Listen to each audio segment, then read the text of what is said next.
স্বাধীনতা আন্দোলনের পীঠস্থান হুগলি জাতীয় বিদ্যা মন্দির এখন নতুন ইতিহাসের সাক্ষী। স্বাধীনতা আন্দোলনের পীঠস্থান হুগলি জাতীয় বিদ্যা মন্দির ভবন নতুন ইতিহাসের সাক্ষী হয়ে রইল।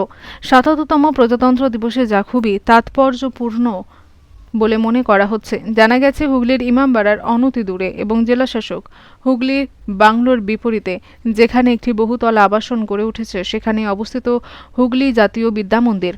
প্রতি বছরই এখানে স্বাধীনতা দিবস, প্রজাতন্ত্র দিবস উদযাপন করা হয় বিদ্যা মন্দির ভবন বাঁচাও কমিটির উদ্যোগে। কিন্তু এবারের আয়োজন ছিল একটু অন্যরকম, কারণ প্রাক্তন পৌরপ্রধান আশিস সেনের নেতৃত্বে ২০০২ সাল থেকে হুগলি জাতীয় বিদ্যা মন্দিরের অস্তিত্ব রক্ষার লড়াই চালিয়ে আসছিল বিদ্যা মন্দির ভবন বাঁচাও কমিটি, যে প্রতিবেদন নতুন পয়গামে স্বাধীনতা দিবসে প্রকাশিত হয়েছে।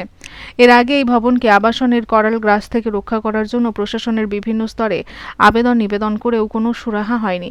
আশিস সেন তাও হাল ছাড়েননি। তিনি আবাসন প্রকল্পের কর্তৃপক্ষের সঙ্গে দফায় দফায় আলোচনা করেন। তারপর সমাধান সূত্র বেরিয়ে আসে। কর্তৃপক্ষের পক্ষে অরুণ কুমার নন্দী ও অনন্যা নন্দী এই কমিটিকে আবাসনের নিম্নতলের একটি ঘর বিনামূল্যে ব্যবহারের অনুমতি দিয়েছেন বলে জানা গেছে। এর ফলে বহুদিনের আন্দোলনের সাফল্য মিলল এবং স্বদেশী আন্দোলনের পূর্ণভূমি হুগলি জাতীয় বিদ্যা মন্দিরের অস্তিত্ব রক্ষা হলো, যা প্রজাতন্ত্র দিবস উদযাপন অনুষ্ঠানে খুবই তাৎপর্যপূর্ণ। উল্লেখ্য, এই স্থানীয় বিশিষ্টজনের সঙ্গে উপস্থিত ছিলেন এক ঝাঁক বিদেশি পর্যটক। তারা এই অনুষ্ঠানে উপস্থিত থেকে গান্ধীজির প্রতিকৃতিতে মাল্যদান করেন এবং শ্রদ্ধা জানান। বিদ্যা মন্দির ভবন বাঁচাও কমিটির সভাপতি তথা পৌরসভার প্রাক্তন পৌরপ্রধান আশিস সেন জানান, এটা 1922 সালে এখানে 21 সালে এখানে এটাকে করা স্বাধীনতা সংগ্রামের পীঠস্থান করা। এখানে গৌতমদার, জগদীশচন্দ্র ঘোষ এবং অগ্নি সেন এরা সবাই মিলে বিহার মধ্যে থেকে আমাকে সকলে এখানে ছিলেন। এখানে স্বাধীনতা কীভাবে হবে তার একটা আন্দোলনের সৃষ্টি তৈরি করার ঘরটায় নালা হচ্ছে। এই ঘরটায় লড়াইয়ের পর আমাদের অরুণ নন্দী এটা আমাদেরকে দিয়েছে। এইখানে আমরা মিউজিয়াম টাইপের করার চেষ্টা করছি, যাতে ইরামবাড়ি থেকে আজকে এখানে ফরেনাররা এসে এখানে দেখলে এরকম আমরা এমন জিনিস করতে চাই যে এখানে যেন প্রতিটি লোক এসে ডাকে এখানে স্বাধীনতা করতে গিয়ে কত বছর জেল খেটেছে, কে কে কী করে জেল খেটেছে সেগুলো সব আমাদের ছবির তলায় আমরা করে রাখবো। এই করে আমাদের চলছে। আজকেও আমরা করলাম, আগামী দিনে আবার হবে। আমরা সকলকে বলবো আমাদের সহযোগিতা করার জন্য।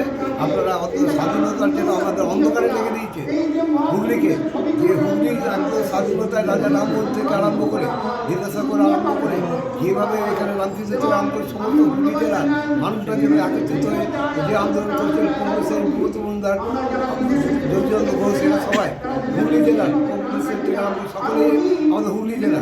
সেই হুগলি জেলায় এখানে আন্দোলনটা শুরু হয় কলকাতা অনেক পরে। এখান থেকে যেভাবে আন্দোলন হয়েছিল সেখানে আমাদের অন্ধকারে রেখে সবাই কলকাতা দুটো পেপারে আমরা খবর কাগজ দেখতে পাই কলকাতা, কিন্তু আমাদের এখানকার যারা রক্ত দিয়ে এখানে যায় আন্দোলন করতে রবীন্দ্রনাথ শাহ এখানে তার ফাঁসি হয়েছিল একটা ব্রিটিশকে মারার জন্য, তার ফাঁসি হয়েছিল। সে এখন শ্রীরামপুরের বাড়ি তার, সে এখানেও তার ইনভলভ ছিলেন। তাই আমরা এখানটা নিয়ে আগামী একটা মিউজিয়াম টাইপে করার চেষ্টা করছি। কারোর কাছে যদি কোনো তথ্য থাকে আমাদের দিয়ে সাহায্য করুন, আমরা এখানে সাজিয়ে রাখবো।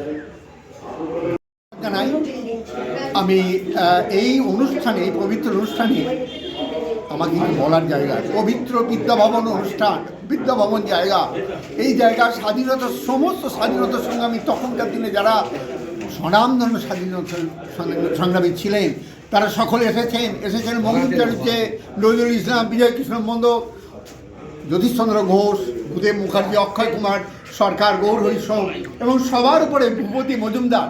এই বিভূতি মজুমদারের বিরাট অবদান। 1906 সালে তিনি স্বাধীনতা বাংলা ভাগের প্রতিবাদে ফেটে পড়েছেন, জেলে গেছেন প্রতিবাদ করার জন্য। 1915 সালে তিনি 1915 সালে তিনি যতীন্দ্রনাথ মুখোপাধ্যায়কে সহযোগিতা করার জন্য চীন থেকে অস্ত্র আনতে গিয়ে ধরা পড়েছেন এবং জেল খেটেছেন। দীর্ঘ 20 বছর জেলে ছিলেন। কি বড় আত্মত্যাগ ভাবা যায় না। 1942-এ অ্যারেস্ট হয়েছেন এবং বারে বারে অ্যারেস্ট হয়েছেন এবং দুবার উনি কেন্দ্রীয় মন্ত্রী হয়েছিলেন। সেই সময় মন্ত্রী মানে সেই মন্ত্রী নয়, এই মন্ত্রী আমাদের এই জেলার উন্নতির জন্য সর্বস্ব দিয়েছেন। হুগলি ইনস্টিটিউট অফ টেকনোলজি তার অবদান, হুগলি মহাবিদ্যালয় তার অবদান, চুঁচুড়া হসপিটাল এক্সটেনশন তার অবদান, Hooghly college, Hooghly women's college তার অবদান, এবং শুধু হুগলি নয়, রামপুরহাটে রেশমের জন্যে যে শিল্প সেটা তার অবদান। এবং আরও খুঁজলে পাওয়া যাবে হুগলির অনেক, এগুলো হচ্ছে হুগলি জেলার এরা স্থপতি বলা যায়, হুগলি জেলার স্থপতি, এদের জন্যই হুগলি জেলার এত উন্নতি। আমি সকলকে শ্রদ্ধা জানিয়ে দেবাশিস মুখার্জি এইখানেই শেষ করলাম।